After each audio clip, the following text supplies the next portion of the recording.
Welcome to today's webinar. My name is Boran Zaza, and I'm the Director of Communications and Development at Orchestras Canada, Orchestra Canada.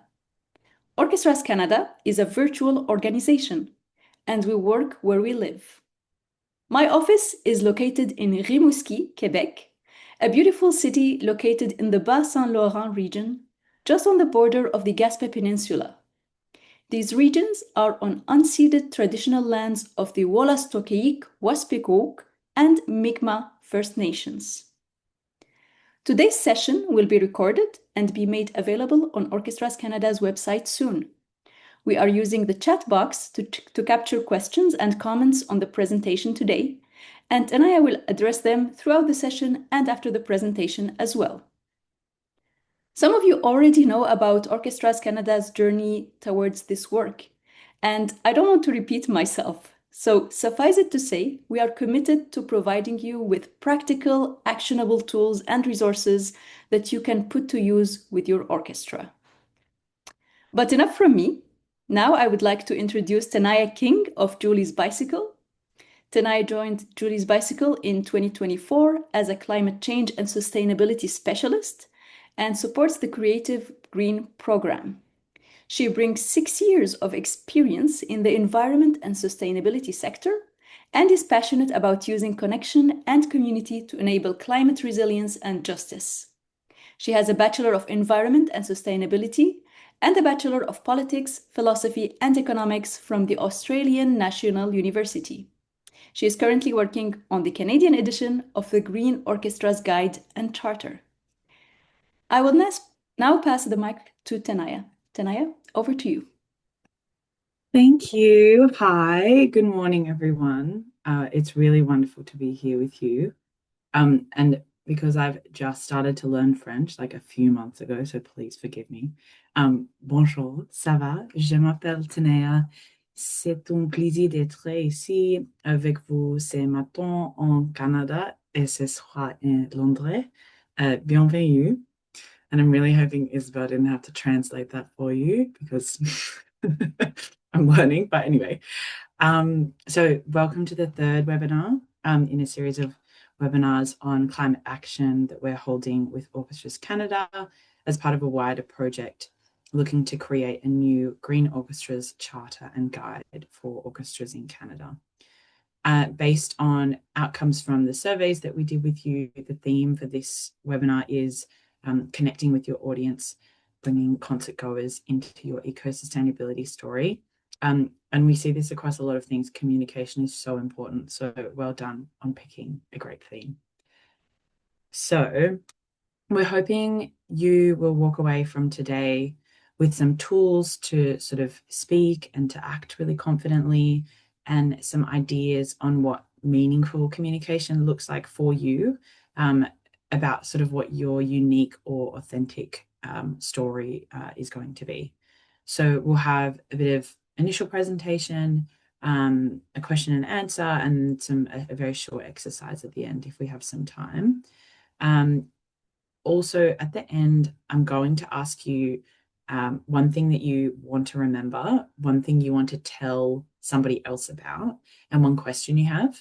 So just keep that in mind as we go through, so that you're not sort of stuck at the end, or so that, yeah, so just like there's three things. So Julie's Bicycle is a charity. We power climate action across international creative and cultural community, and we try and support the culture and arts industries to become net zero and help with nature restoration, inspire the public on climate and ecology and biodiversity, and really champion environmental justice and fairness. And we were really born, coming to today's theme, we were really sort of born out of the strongest belief that one of the ways that we make all this happen is by being able to speak out confidently and allow your like art to speak confidently if you choose it to.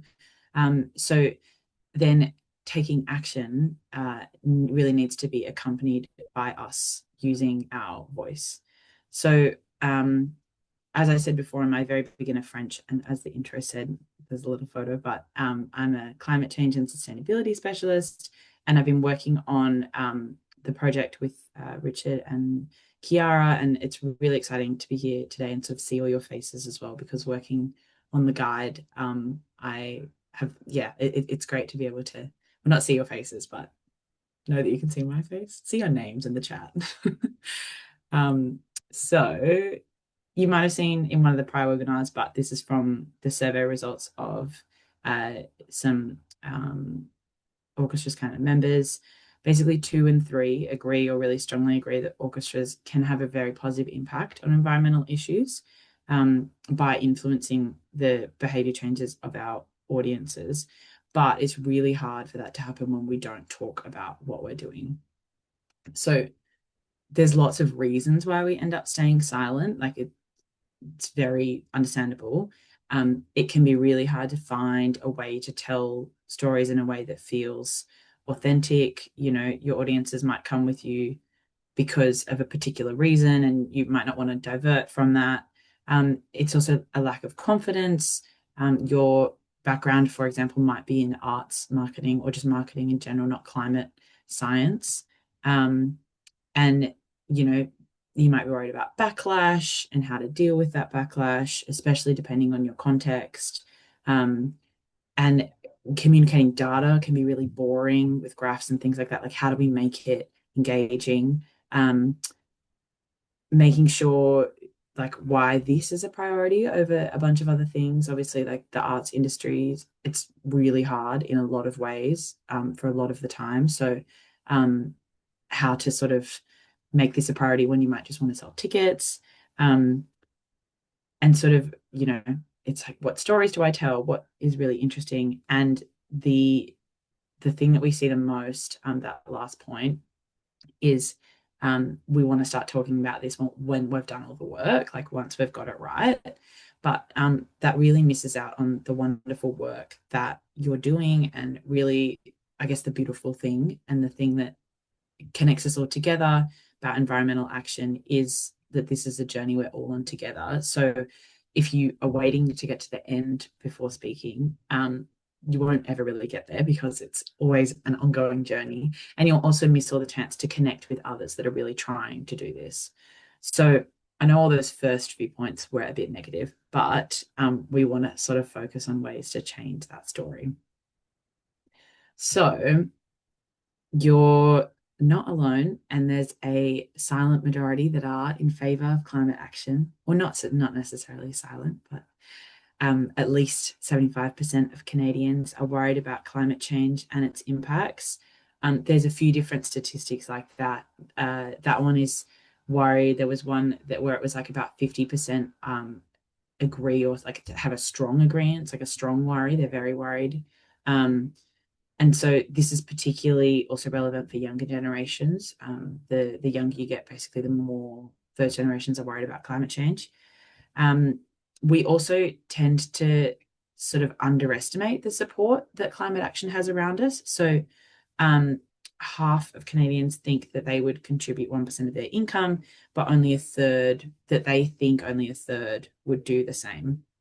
So it's very much, there's a lot of psychology behind this about like, we think that, you know, we're alone in caring about this, but in reality, you and your audiences do really care. And connecting with your audiences and the community around you shows you more and more how much people, they might care about different things, and they might sort of put their energy towards different things. But a lot of people overall, they want climate action. And also that is, you know, the 4 in 5 Canadians think that the national government should be doing more, which is a pretty powerful statistic. Even though they might not as many are like worried about it, they still think the government should be taking action. So as I sort of flagged before, concern crosses different age groups. CEOs worry about it a lot, and recognize that it affects their business. You know, a lot of them saying they've been personally affected through extreme events. I have just sort of seen the news about the flooding in Texas. Like it's just, we obviously know that it can be quite overwhelming to look at all this happening all the time. And people are feeling that young people, afraid and sad and anxious, powerless. But what we consistently see is connection with other people, taking part in action, helping with communities, and helping to manage feelings and emotions through things like art and music can be really, really powerful. So basically, you don't need to know the statistics. The point here is that we want to take away some of the risk aversion. It's not that risky to sort of come out and talk about this. And if you need to tell your wider organization, look at these statistics, it's not that risky, then that's what they're there for. And most people are there, they're ready to support you. You just need to connect them into the work that you're doing as an orchestra in the way that feels really meaningful. So you can be really confident in owning your space for action. Because even if there's like a small vocal opposition, there's generally a much bigger silent majority. And so that's why communication is really important.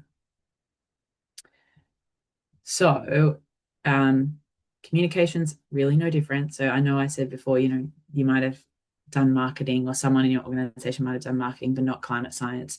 It's the same. It's the same thing. So we're just sort of asking, what are you trying to say? Why are you trying to say it? And to who are you trying to say it to? So as with any marketing or communication thing, you just take a breath and you're saying, are you like engaging them? So are you trying to get your audiences to travel differently or use different bins on the site or at the venue that you're at? Are you making a change to how you do things that might impact them, and you need to communicate that? So maybe you're switching from paper to digital for parts of your program. Do you need to tell them about that? Or are you putting out a really nice story to celebrate the action that you've done, to celebrate a partnership with a environmental organization, or you are trying to connect people to a campaign, or learn more about a specific issue? Are you trying to sort of market a show with environmental themes, or trying to fundraise?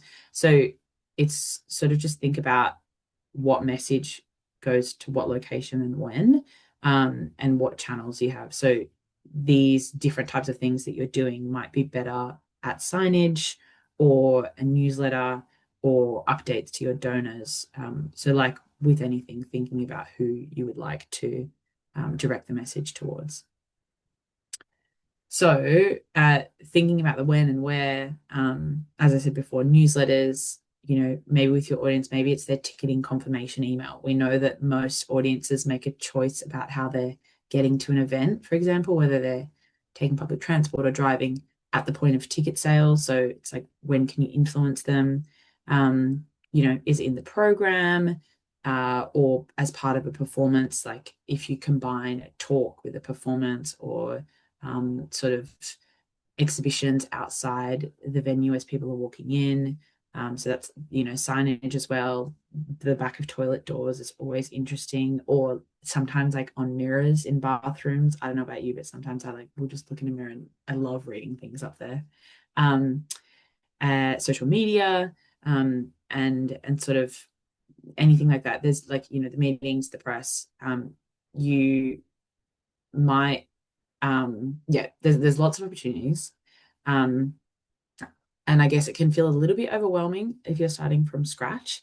But the idea is just to build up these sustainability communications little by little. So you might be able to make it a sort of standing item at team meetings or marketing meetings. So a story that they're interested in sharing.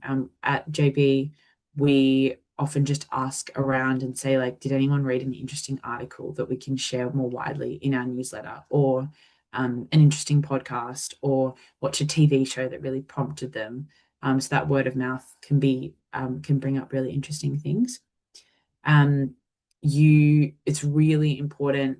The guide, when it's released, will go more into this, but bringing things into meetings with the board, with senior management, to understand how you can link it to your values, and bringing things into sort of what your audience cares about. So that's the show programs, website, social media, the public facing things that are on this slide. how can you connect them to what your how can you connect the issues that you want to talk about to what your audience cares about? So this is a little bit beyond the scope of today. And you could run an entirely separate session on the creative programming side of things. But, you know, it's just like, do you want to focus on maybe celebrating the beauty of nature or creating positive visions of the future? Or, the idea is that you have a lot of choice and there's no like right or wrong way to talk about things. There is a space for grief and doom and gloom, but there's also a massive space for positivity, and energy and dreaming of something exciting. So it just depends on what resonates with you and what you think might resonate with your audience. So, the do's and don'ts of sustainability. I apologize for the amount of text on this slide, but I hope you can come back to it. So telling the stories, basically, we want you to get to know your audiences. And if you don't know your audiences, potentially start with more audience interaction through maybe a survey. Lots of places that I know of, venues, across Europe and North America, will ask about how their audience traveled there and how satisfied they were with the event. And you can sort of put those questions in there occasionally, like, how much do you think about climate change? How much do you think our role on climate change? Do you think we as an orchestra should act on climate change? That can really give you this sort of backing to keep going. And then the other side of that, don't sort of when you're telling those stories, those connections help you tell the stories. So don't use technical language just because it feels really scientific. It doesn't have to be buried under statistics.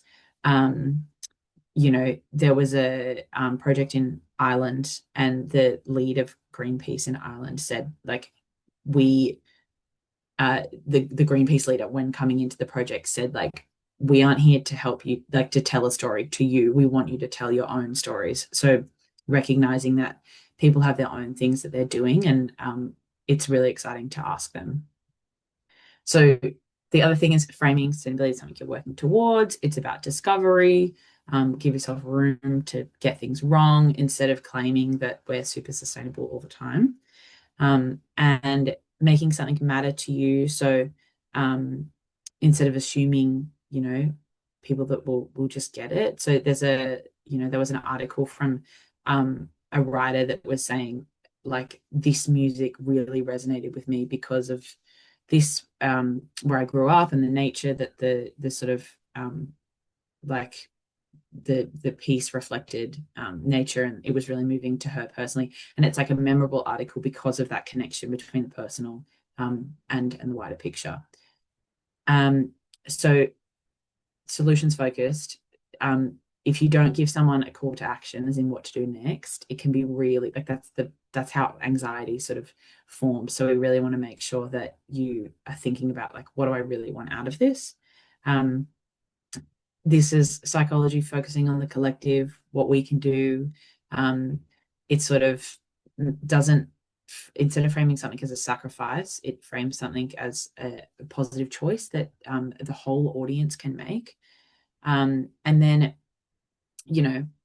as you've asked your audiences, what are the things that matter to them? So that really helps making sure that a vocal minority, doesn't drown out like what usually a majority wants. And so, we just overall thinking about fairness and feasibility, because researchers do show that audiences think it's fair for arts and culture and live events to ask audiences to be part of the action. So they agree that everyone should be involved, the audience and the art organization. But, you can sort of still structure those in a way that doesn't leave people out, or that says, look, we're trying as well, but we really want you to try too. So one more slide, sorry. The other, I guess, things that is sort of the showing the change instead of facts and figures. So that goes back to a little bit what I said on the previous slide, that statistics don't always resonate, but maybe the story of this one woman that's been cycling to shows every single year is really cool, and people are inspired by her, and that's something that's local and it's real people and it's your audience member, that can really resonate with people and they can really relate to that. And if you do have to use facts, only use them where relevant and try and contextualize them.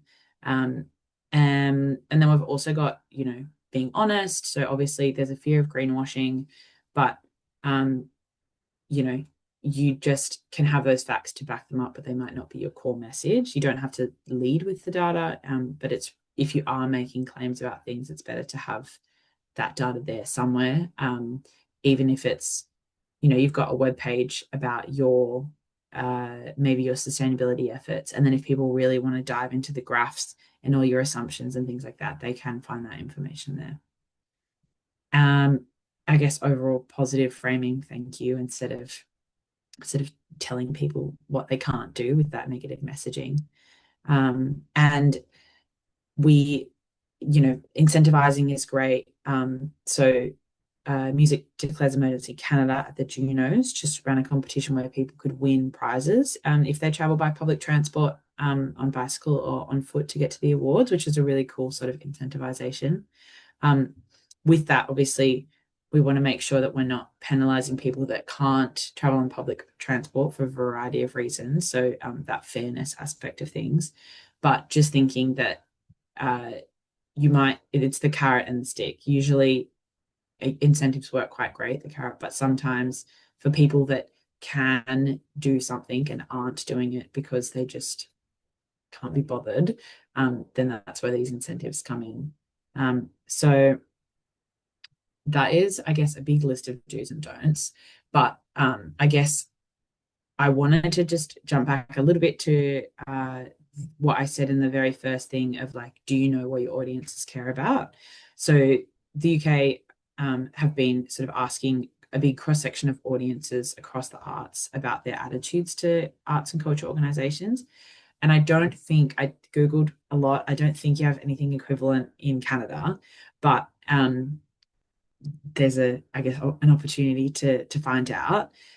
So this was across, nearly 20,000 responses, and 72% think that cultural organizations have a responsibility to influence society.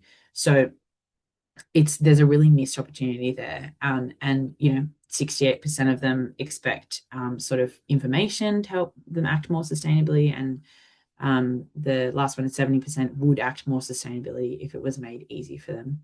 So we're not in Canada and and the UK, we're not specifically addressing climate denial a lot of the time, but sometimes there's this fear of change. So how can you work on your relationship, your like trusting relationship with your audiences, to really tap into that and say, look, this is scary, but we're trying. So that's a sort of powerful thing to think about. So basically, I guess another way to think about communication is through a behavior change model. So there's a few different ways to look at this, but this one I like because I like maps, and this makes the acronym EAST. I'm not sure what it is in French. I'm really sorry. But the idea is easy first. So using the default option and avoiding extra effort. So that might be like putting public transport information at the top of the page, or if you're serving food or working with your venue about food, making vegan or vegetarian the default option, like the first option. Attractive, so making it using rewards or incentives, making it social. So shows that a lot of what I've just done in this presentation is shown you that most people are doing or caring about about like green change. I didn't say that very well. What's the that like we all care about this, and that's what I've just done then. Like, I'm making it social. We all care about climate action as an issue, and your audiences care. So focusing on the collective, and then timely to prompt people at the right moment. So when you're thinking about your communication, when's the right time. You don't want to give someone travel information, you know, like when they've just gotten on the bus to get this, or they've just gotten in their car to drive to a venue. You want to be able to think about, like I said before, they're making those decisions when they are when they're booking their ticket. So this is an example of that sort of communication and how the East can work. Um, it's again, I'm really sorry it's a European example, but I just love this example. So it's here. So at Dutch Chili Fest, I love that there was a festival specifically for chili. But now that I'm thinking about it, I don't actually, it might have been a music festival that just called Dutch Chili Fest. Anyway, they basically put the idea of East into practice, and their sales went from 4% of plant-based burgers in 2023 to 46% in 2024. So that's like a huge jump. And, they found that they didn't have to use the word plant-based or vegan or vegetarian. So, you don't want to exclude people. But what they did was the E, they made it the same price as the other burgers. That makes it quite easy. They made it attractive. There was a fun icon for redefined meat, which is similar to the Beyond Burger or the Impossible Burger. And there's the vegan icon there you can see, but it's for people that know what they're looking for. It's not really obvious there. And I mean, the social, I didn't include it on the slide because it's a bit of a stretch, but maybe if you're at a festival and you don't know what to buy, you'll just go with what the group is getting. And if the group is just easiest, the top choice on the menu, that might be beneficial. And then timely. So, they made it the first thing at the top of the menu. So someone's like panicked and got to the front and gone, I'll just get that. So I guess the idea is that the behavior change and the psychology does play into things a little bit. And it's not just, you don't always have to be really vocal about what you're doing. You can think about the messaging at the time and at the place. It doesn't have to be super obvious all the time with when you communicate. Another example is that this is a electronic music festival in the Netherlands, but this is just some, they organize climate and community volunteering days for their audiences. So that was like the top left image, where they're saying, let's make the city a greener place and party together afterwards. That's a collective thing, and they're bringing everyone in with those sorts of words. And then the other one on the right about activating their audiences to take action. They're using humor. They're in Amsterdam, so there's a really existing cycle culture. They're tapping into that. The people in there look like fellow festival goers. So again, it's the collective, it's knowing what your audiences are. And then in the middle, we have a more sort of explanation-based infographic about one of the sustainability initiatives. So it's just sort of sharing what they're a part of, which is a really cool example. So I guess there's three things. It's like the collective on the left, the sort of humor and bringing people in on the right, and then in the middle, it's like, if you're interested, have a read of this. Another example is Watershed, and I wanted to share this as an example of how they created a very specific story and a specific brand that speaks to the sort of values of Watershed. And that is also, it's not only helping their communications, but it's helping them frame their sort of long-term ambition for how they want to redevelop their space. So it's asking, what will the world want from a cultural venue in a climate crisis? And they've got, stewardship instead of ownership, compelling stories, places to cool down, hopeful visions, togetherness. Like it, while the activities and the plans can be technical. So if you go to their website, there's lots of that detail about carbon footprint and emissions. And part of this is also like a capital building regeneration project.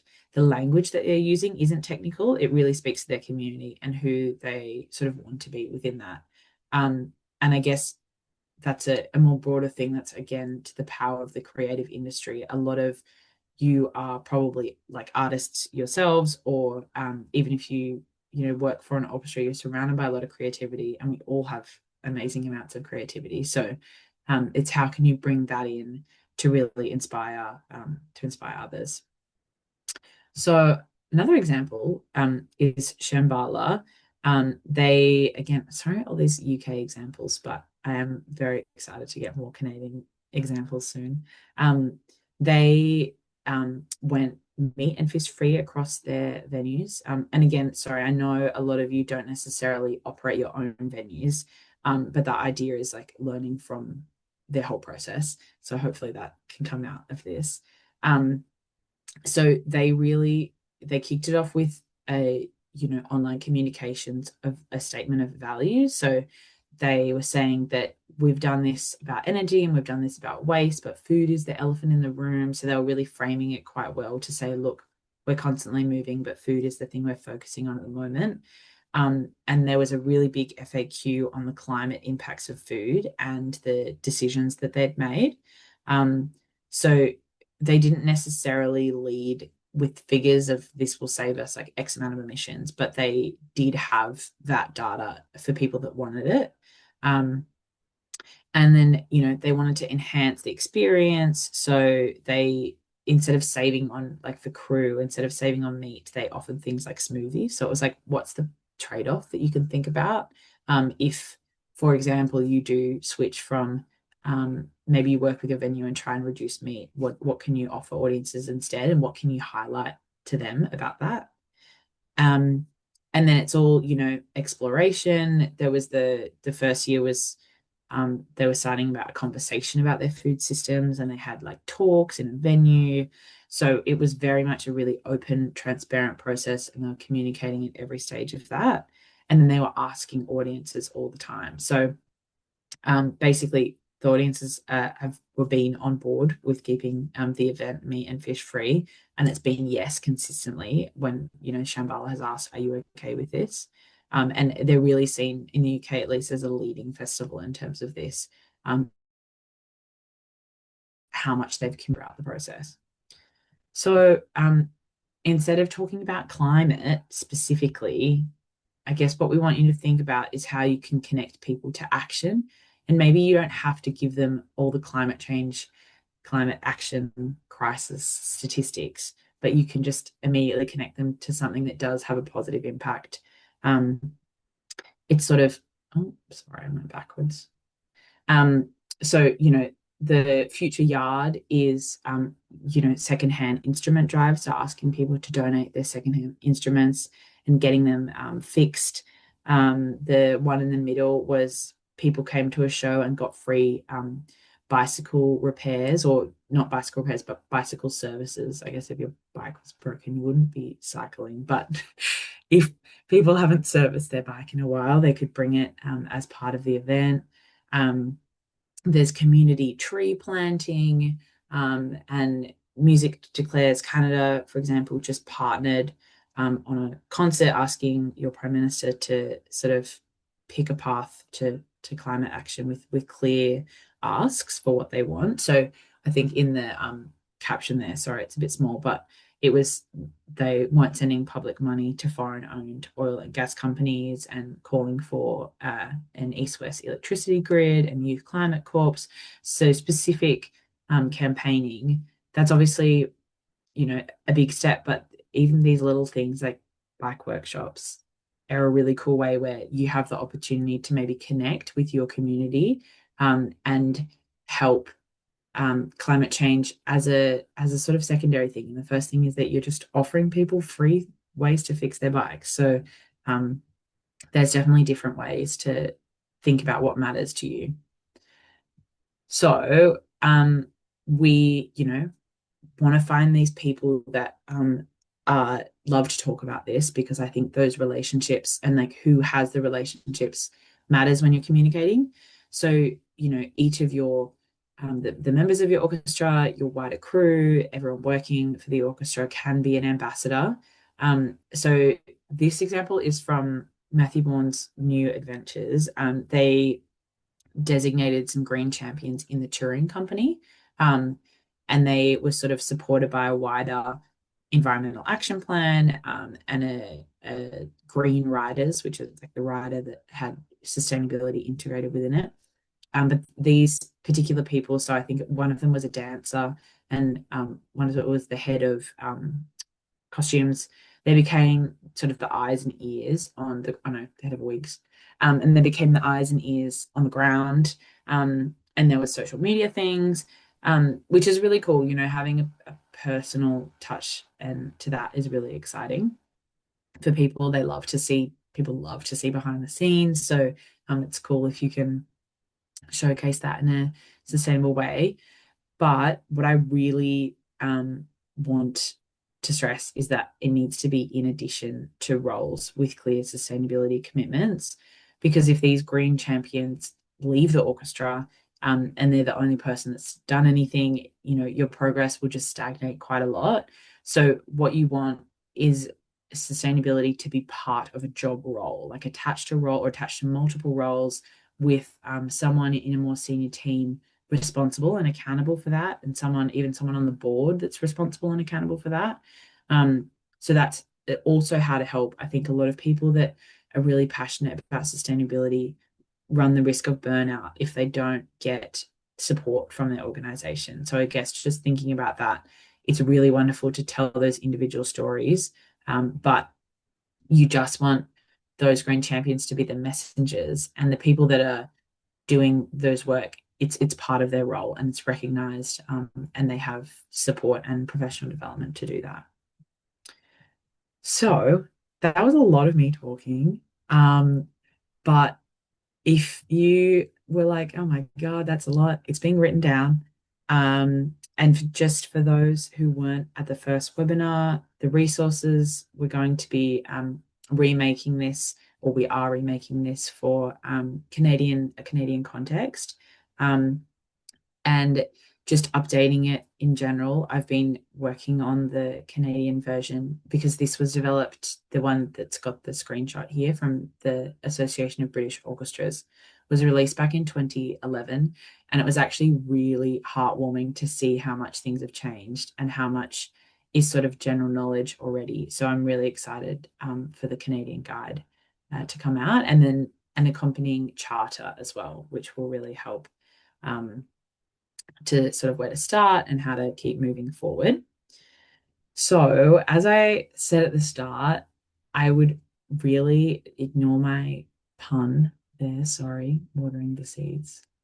I would love to see you write down, or just take a minute, put it on your phone, the thing that you want to remember from this, or the thing that stood out, the thing that you want to tell somebody else about, and who you want to tell that to, and one question you have.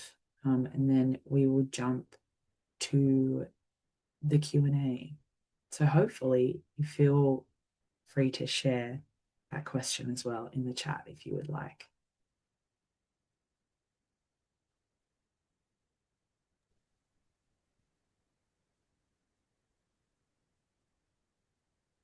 Thank you so much, Naya. What a fantastic presentation. And I know we're going to give it a minute while folks write down their questions that they have. I will say that I was truly impressed by all the statistics that prove how much actually the audience wants orchestras and arts organizations to take action. I think that there's a general perception that we're very much leaders in that, and we're sort of forcing it on our audience. But to know that they are actually silently really waiting and expecting that from us is really mind blowing and eye opening. Yeah, I think the idea of, if we think about how much information we're taking in as individuals, and it's like, I don't even know where to start, to have a cultural organization coming and saying, can you do this for us? Like, can you catch the train and we'll give you 5% off your drinks, or something like that, is like oh my gosh, yes, I can try and do this. Like, people are really willing to help. And it's not, that specific survey obviously was UK based, but there was a survey recently done across concerts, like across North America. And it was the same. It was people being like, I would really try if I knew where to start. So yeah. Absolutely. I see we have one question that came in the chat from Adrian. Thank you for your question. Are you aware of any research that has been done to find out how environmentally conscious orchestral performance via programming and/or sustainability actually affects audiences, as in influencing their thoughts or actions? Or is there any anecdotal evidence? That's such a good question. I'm not sure research has been done specifically, like being able to quantify anything. So it would probably be more anecdotal. I guess the point, or maybe if you all think individually, have you seen a piece of art that's really resonated with you? Because maybe it's explored those sorts of themes in a way that feels quite powerful, that can be great. Or I know I've gone to like events where it's been combined with those things, and those are the most memorable. I know, like I went to Billie Eilish's tour a few years ago, and she had like climate action like posters and stuff up on the like photos up behind her, and that was the thing that sticks out in my mind for the entire like concert. I can like picture it. So I don't. It's much more global, I think, but it would be such a. I'm sure there is some research out there. I just don't know how big the sample size would be, but it would be really really interesting to explore more, especially in different contexts and see, because often the consciousness of it can be more hidden, and maybe people just think about your music when they're out in a forest, and like that's important and you can't measure that, but it's still, yeah, meaningful. Yeah, thank you. And Adrian says thanks as well. So yeah, so while we wait for maybe other questions that are brewing in the chat, I also wanted to comment on in the examples that you showcased. It was also really interesting to see the examples where the environmental action wasn't being advertised as such. It was much more subtle, and it was just really organic and integrated in the approach of the organizations. And I found that to be a very a very meaningful approach as well. Do you have any other thoughts on that? Yeah, I think it goes back to that message of it there being a time and place for environmental communications, and sometimes people do want to help, but sometimes you just want to make it easy for them. We find a lot that it's just, there's obviously so much going on in the world. So how can you, that was that East thing. How can you make it easy? How can you make it the thing that they just sort of maybe absorb subconsciously and then go along their way? For example, I recently went to a music festival, and a lot of the people that came to a sustainability specific talk were actually just looking for shade when it was really hot. But Hmm. then they've come in and then they've listened to this talk and been like, wow, that was cool. Because we were surveying them on the way out. So it's random things like that where you just wouldn't expect it. But it's like, how do you make it, easy overall? Because, and a lot of things I think they overlap in ways we don't expect, like sensor lights, for example, save energy. They save you going on and turning the light. They might save accessibility if you know, it's harder for you to turn on and off lights. There's lots of different things where you don't always have to go in with the environmental focus thing, because a lot of it has additional benefits. Absolutely. So I'm keeping an eye on the chat. We don't have any other questions that came in. So I want to ask you tonight, are there any parting thoughts that you would like to share? Any last words before we conclude today's session? I don't think so. Do you think we can do our little exercise or leave Oh, something for yes, absolutely. Yes, if let's you'd go like for to? Yeah. I think I have a slide. Okay. If you can see, I guess a lot of what we find for everyone in the chat, I know I can't see your faces, but I know it can be hard to go to a webinar and then you're like, that sounds great, and then you walk away. But oh, Margaret, sorry. I just saw your thing and I have a solution for you. Um, so sorry, Margaret said a suggestion, perhaps OC could ask members to contribute to a resource, a list of repertoire with themes on nature and the environment, with instrumentations to assist in programming. That exists already. It's not Canada specific, but Music Declares Emergency have a movement called Classical Declares. I'm just going to get the link as I talk. And they have a list of repertoire that relates specifically to the climate, nature, ecology, love for the planet, all those different things. So you can browse those lists. You can also suggest, and you can suggest things, and you can share those more widely. I need to work my way through listening to them, I think. Thank you. Yeah. But for the exercise, I would just love, I guess, to think about what your aim is, maybe for just like one little communications thing that you'd like to walk away with. So do you want people to do something differently? Do you want them to, do you want to just tell them something so that it enhances their overall experience? Like, hey, we are working on this. Or, do you just want to build your brand? Is it more maybe internal messaging? And then think about the audience. So is it your audience, like a public audience? Is it within the organization? Like, are you about to go and talk to someone in your orchestra and say, hey, we need to put more, time into this? And then think about what their attitude to the climate is, remembering those things that there's often a silent majority, and what things they care about. So, if it's internal, it's like maybe budget, or is it time? And can you think about how it can integrate with other roles that already exist? And so then I guess just to walk away from, to add to your list, just maybe write down the messaging or ways you can sense check your assumptions or partners you want to get involved. If you feel like putting ideas or thoughts or questions in the chat related to that, then you're welcome to, or just go off and think about it and let it percolate over the day. Percolate? Don't know if I said, I think it's percolate. Like coffee? Steep? You can tell it's dinner time in the UK. What time is it right now where you are?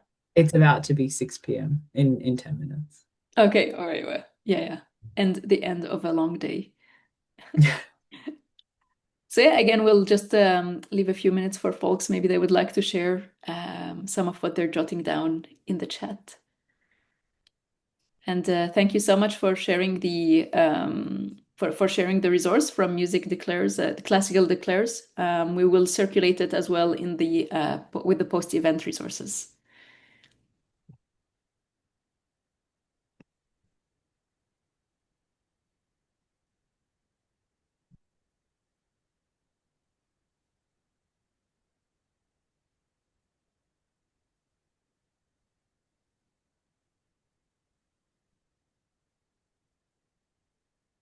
Okay, there's nothing in the chat yet, which either means that people are thinking very hard about this, or that they're thinking about lunch, which is valid as well. Obviously, very valid. It's also cool to see where everyone's from. I've only ever visited the west coast of Canada, so yeah, unfortunately, all the places up the top I haven't been to, but I would love to visit one day.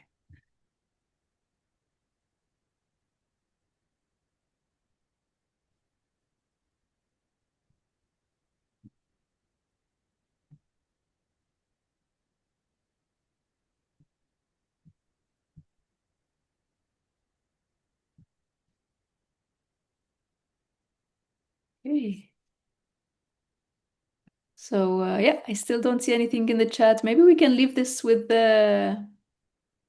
folks to take with them to think about it Definitely. more deeply throughout the afternoon. And I think everyone will be happy to get 10 minutes back of their day.